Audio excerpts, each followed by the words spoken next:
My name is Brian de Thorpe Millard. I am the Chairman and Managing Director of Global Precious Commodities PLC and a number of other group companies within that large group. The group was formed 1 year ago and is listed on the Frankfurt Stock Exchange, the open market, regulated market at this time. Our total assets today from scratch are around about in excess of €3 billion. By this time next year, I expect that to have at least another naught on the end of that. So it should be 30 plus billion within 1 year. Our assets are spread between 33 different projects. A lot of those are sustainable, clean energy projects.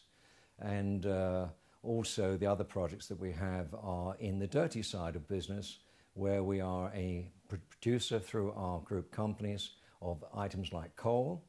But when we say coal, we talk about coal being used, as far as we're concerned as a company, for clean energy purposes, i.e. clean coal. And I will talk more about that in a few moments' time. I want to also express why I'm interested particularly in this potential role as the leader for the Ecocide campaign.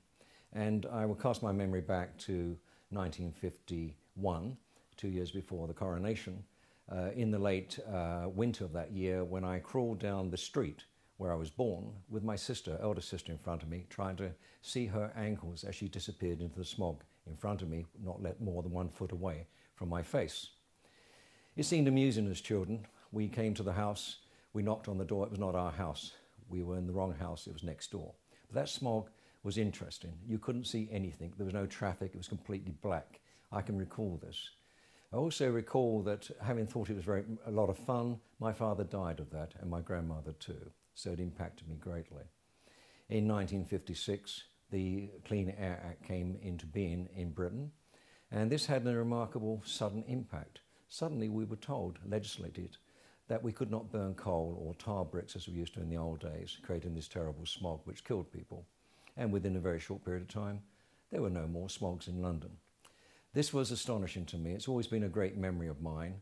And when I look at what Polly Higgins, the campaigner behind the new Ecocide campaign, to have that as the 5th law after genocide, I can only see the only answer for our planet today is to legislate. And if we have legislation that outlaws dirty practices in industry globally, enforced by the UN, then we stand a real chance of redressing some of the damage to our planet today, which is increasing on a daily basis. Part of our ethos as a company is to make a corporate difference, a corporate responsibility, a new level of corporate responsibility, one that we hope that other companies will emulate when they see what we've achieved and done. In this respect, we will devote 15% and dedicate 15% of our revenues, pre-tax revenues, to invest in sustainability, clean energy. This is part of our stated ethos of our company.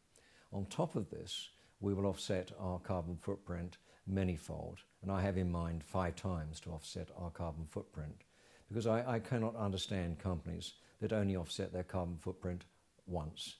It doesn't achieve a great deal for our planet.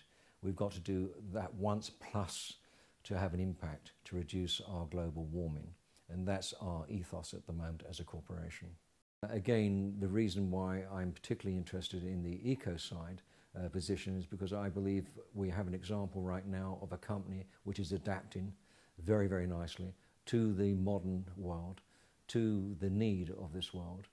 And therefore, I think we have a foundation from which I can begin to really push hard to have the new law implemented in the United Nations of Ecocide and support Polly Higgins in her wonderful work that she's done over the past many years. The challenge of being the new modern-day Charles Grant is an extraordinary one. It's one which I really feel very passionately about, because I think that role has to be done. It's very important that we have a spokesperson that can go around and see states, leaders, heads of state, and convince them of what is happening on our planet today and the importance of their role to vote at the United Nations to implement the legislation for Ecocide. Now that's quite a big task. And most politicians perhaps don't even know about Ecocide at this time. I want them to know about it, I want them to care about it, and I want to talk to them about it and convince them that this is the thing that they have to do for their nation, for our world.